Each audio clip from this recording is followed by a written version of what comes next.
Maswera sei mhuri yeZimbabwe, tinokuchingamidzai zvekare kune chimwe chirongwa pano paZim Facebook Secrets and Confessions. Tadzoka zvekare nemamwe mamessages. Rekezai tibva tapinda mumamessages edu atadzoka takakubatirai. Message yedu yokutanga yakamira sekudai so: hanzi makadi zvenyu mukoma, ndinokumbirawo kuti munge muchizondiposterawo nyaya yangu makavikawo chitupa changu. Ino chandinoda kudzidzisa vamwe vanhu kunze uko ndechekuti muupenyu unofanira kutoti unge uchitoita utsinye, otherwise haungambofi wakabudirira kana kuri kunzi unenge usingaitiri vamwe vanhu utsinye.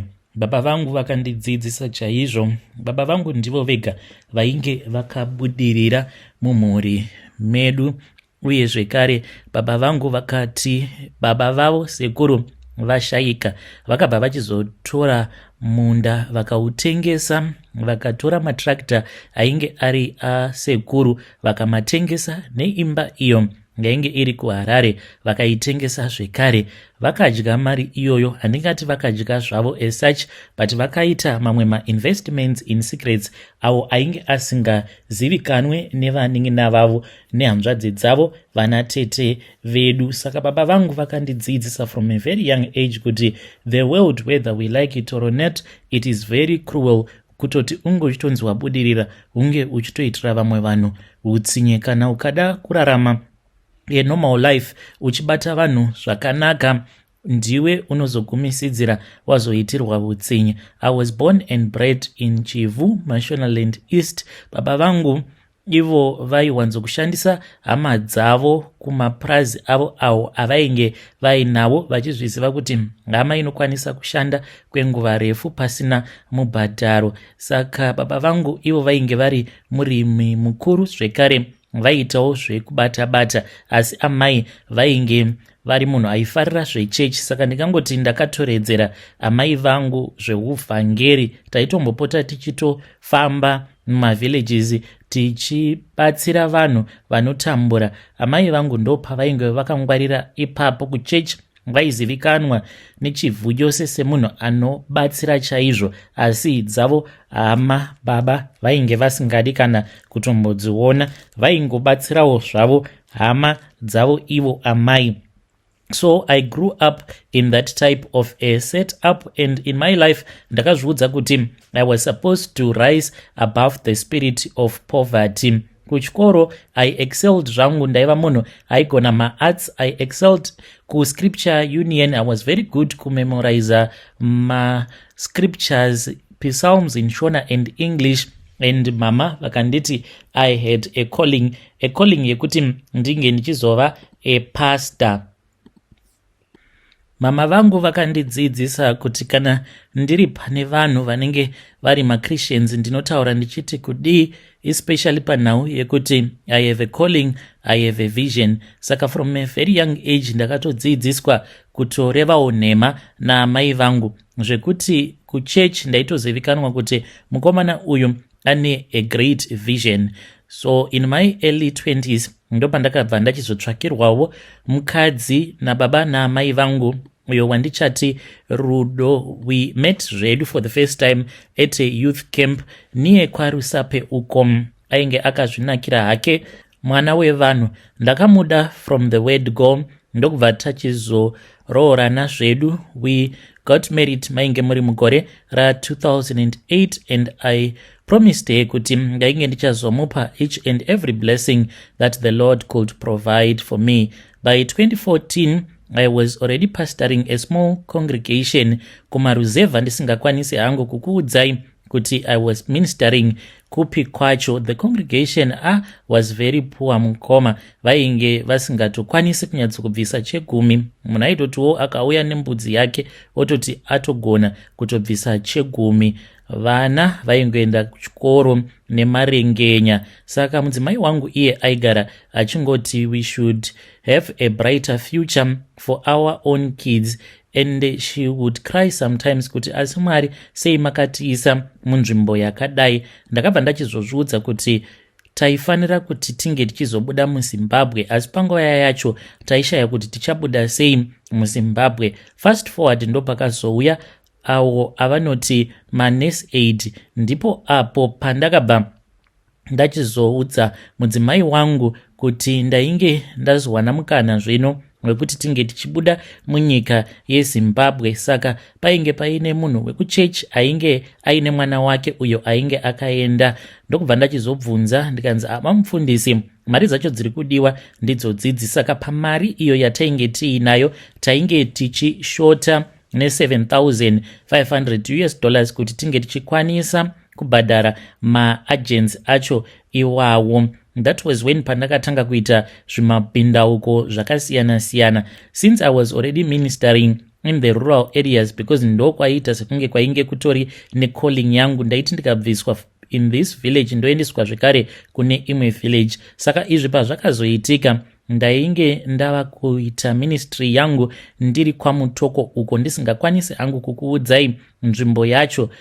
Ndokubva ndachizowana mukana pane pamwe pamaini pemaChina vainge vachida pasta anopota achiuya achinamata nevashandi vavo. Saka ndaitoenda ikoko ndichitonoparidzira vashandi vavo ndichinamata. Then nerimwe zuva mukoma ndakazoti ndapinda muofisi muchicontainer choumwe uyo wandichati Mr. Layu. Ndakati ndapinda muofisi mavo tikabva tatanga kukurukura. Saka mukuzonotaurirana ndakaona kuti iye ainge aine zvaainge achidawo kwandiri, asi achinyara kundiudza, kundizivisa. Iniwo ndikabva ndachizokumbirawo mari yandainge ndichida. Vakati yainge yakawanda, asi mari yavaikwanisa kundipa yainge iri $5,000. Ndikaona kuti yainge yakanaka. Ndakagamuchira mari iyi ndisingazivi kuti ndainge ndagamuchira mari kubva kuna Satani pachezvake. Mari iyoyo mukoma hongu vakazotipa mari iyo yatainge tichida kuti mudzimai wangu ange achienda. Mudzimai wangu ariko kutaura kudai kumhiri kwemakungwa, asi izvi ndo zvandakaita zvinonyangadza mukoma. Kana kunamata handitokwanisi kunamata nekuda kweizvozvo zvandakaita. I justified it in my mind. Ndikati muupenyu unofanira kutoti unge uchitoita utsinye, but apa ndakadarikidza utsinye hwainge huina baba vangu. Saka Mr. Lu vakandiudza kuti he had a thing for vana vechikoro. Handikwanisi hangu kuti ndige ndichikuudzai makore, but noti makore aya mamwe ekuti vana vacho vanenge vanyanyisa kuita vana vadiki, but vaya vekuti kana mumarriage vanokwanisa kutopinda mumarriage but vachiri vana vechikoro. Vakandiudza kuti he had a thing for vana ivavo vechikoro. Saka ainge achida kuti ndizopota ndichimutsvakira vasikana ivavo vanenge vari vechidiki kubva kune nzvimbo dzimwe dzisiri mamutoko. Semunhu waMwari ndainge ndichizivikanwa ndikangoti Zimbabwe yose. Ndakatanga kufamba ndichiita sekunge ndinobatsira vanasikana vanotambudzika. Ndainyanya kutageta dziri nherera. Ndikatopiwa motikari yandaifamba nayo. Ndaiti kana ndikaona musikana uyo anenge ari zera iro randiringe ndakaudzwa navo Mr. Liu kuti ndiye uyo waanenge achida, taizosangana muHarare.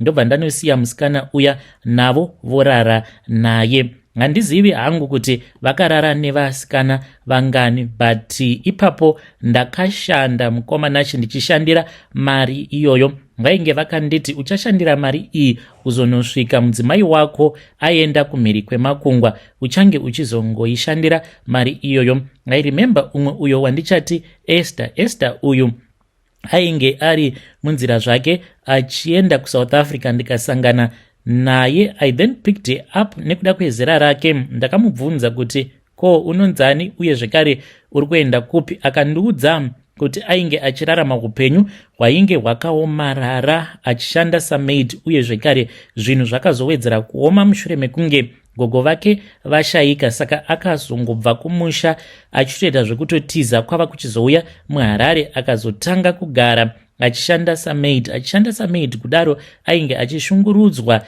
nevanhu vaainge achishandira, uye zvekare ainge asingapiwi mari yepay. Saka aiva nekamari ako kaainge ainako, achiti ainge achitaura nefrendi yake uyo ainge achimuti chiuya kuno kumapurazi kwandinoshanda vari kuda vanhu. Saka I then convinced him ndokubva ndamuti mari yauinayo ishoma, inongogumira mubait bridge. Akati zvino nhai ndoita sei pastor, sezvo ndainge ndamuudza kuti ndainge ndiri mufundisi ndichida kuti ange achizovimba neni so that ndige ndichizoenda naye kuna Mr. Liu.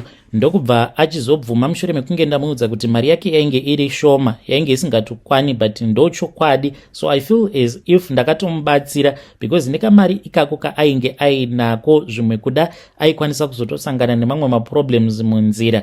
Ndakabva ndachizoenda naye kuna Mr. Liu, vakandiudza kwataifanira kuti tinge tichizosangana. Vakagara naye mwana uyu pane imwe lodge amene kuti kwemazuva mangani. Ivo vakati vakamupa mari yainge ichisvika kuma $380 iyo yaakazochinja kumarands. Ndokubva achizoenda kuSouth Africa akanosvika zvake mune zvakanaka, nekuti mari dzekuti anga achifamba achipa madriver ainge ava nadzo. Ndo zvimwe zvezvandakaita izvozvo, asi dzimwe nguva mwoyo wangu unorwadza ndichiziva kuti ndakaitawo chivi pasi pano pezuva. Mwari ndiregererei nekuda kweizvo zvandakaita. Ndinoti kana ndikatarisa vana vangu, vanasikana vangu, kana ndikatanga kuzvibvunza mibvunzo yekuti kana kuri kunzi umwe murume akazoita saizvozvo zvekuti vana vangu tomboti ndafa uye handina chandinenge ndavasiyira, vana vangu vobva vachizotanga kutorerwa maadvantage vachirarwa navo, even though vaine makore anenge achinzi haatotendedzwe kuti munhu ange achivaka bonde nemusikana anenge aine makore iwawo. Ndiregerereiwo mhuri yeZimbabwe nekuda kweizvo zvandakaita. Vedare ndo message iyo yandakatumidzirwa ichibva kuna mukoma vedu avo. Ngatizamei kuti tinge tichitaura navo mukoma vedu ava mucomment section. Zvakangooma hazvo vedu we, strange things indeed they do happen in this world. Pakaipa shuwa kutengesa vana vevamwe vanhu. Vanhu havatomborina kana tsitsi zvachose, asi ngatitaurei navo mucomment section. Ndekedzei tibva taenda panyedu inotevera. Nyedu inotevera yakamira sekudai so. Hanzi makadi zvenyu mukoma, ndinokumbirawo kuti munge muchindipostirawo nyaya yangu makaviga chitupa changu. Ndauyawo pano ndiine confession iyo yandiinayo. Zvinhu izvi ndo zvakaitika apo pakashaika baba vangu. Tainge tichangopedzawo kunyora maexams edu eform 4. Baba vangu mukoma, chinondirwadza pavari ndechekuti vakatomborwara neTB, vakatoita sekunge vachafa, but vakarikavha. But ipapo baba vakangofa, just like that, vakangomuka vakafa.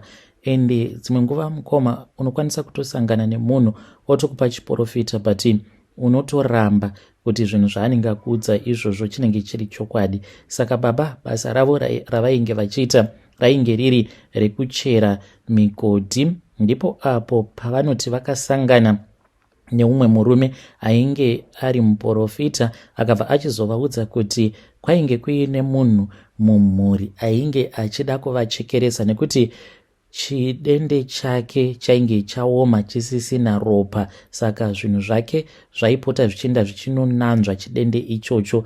Ndo mararamiro acho iwawo azvainge zvichiita zvikwambo zvacho. Zvino baba vangu ndivo vainge vari padenja, vakatouya vachitoseka vachiti kamanzi baba ikako ndatomboda kukarova kamuprofita kanga kachinditi danger zone, manje ndikaitwa danger zone inini. Asi baba vangu vakafa mukoma, vakangoridza mhere vakangoti maiwe kani ndofa kani, ndokubva vatoti zii. Saka isu tainge tiri panze, ndokubva tamhanya tienda kubedroom kwavo, ndokutowana kuti baba vainge vakatoremberera pambedha vachiita sekunge pane chinhu chavainge vachizama kurwa nacho.